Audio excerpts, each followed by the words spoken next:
என் பிள்ளைய குடுப்பேன் என்கிட்ட. இது என்ன உன் பிள்ளையா? என் பிள்ளை, என் வயித்துல பிறந்த பிள்ளை. குடுப்பேன் என் பிள்ளைய. இது என் பிள்ளை, இது என் பிள்ளை. புடுங்க, நீ கொன்றுவேன் உனிய. ஏமா ஏமா அங்க ரெண்டு பேரும் எதுக்கு சண்டை போட்டுட்டு இருக்கீங்க ராஜாவோட பேலஸ்க்கு முன்னாடி? ராஜா வர்றதுக்கு டைம் ஆச்சு. இன்னைக்கு என்ன நாள்? அரண்மனைக்குள்ள வந்து பேசுங்க. பாரு, ராஜாவை எனக்கு தான் சப்போர்ட் பண்ணுவாரு. இது என் பிள்ளை, என்னைய மாதிரி தான் இருக்கு பாக்குறதுக்கு.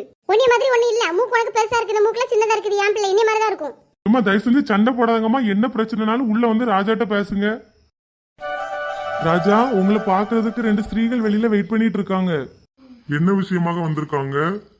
ராஜா, அவங்க ரெண்டு பேரும் ஏதோ ஒரு கையில ஒரு குழந்தைய வச்சுக்கிட்டு என் குழந்தை உன் குழந்தைன்னு சண்டை போட்டுட்டு இருக்காங்க.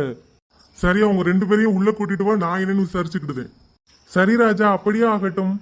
ஏம்மா ராஜா, உங்க ரெண்டு பேரையும் உள்ள கூப்பிடுதாங்க. சண்டை போடாம உள்ள வாங்க, சத்தம் போடாம வரணும். இப்ப ராஜாவே எனக்கு தான் தீர்ப்பு சொல்ல போறாரு. உண்மை என்னன்னு கடவுளுக்கு தெரியும். அதையும் பாத்துக்கலாம். என் பிள்ளைய உனக்கு தரவே மாட்டேன். எவ்வளவு கெஞ்சினாலும் உனக்கு தர மாட்டேன். ராஜா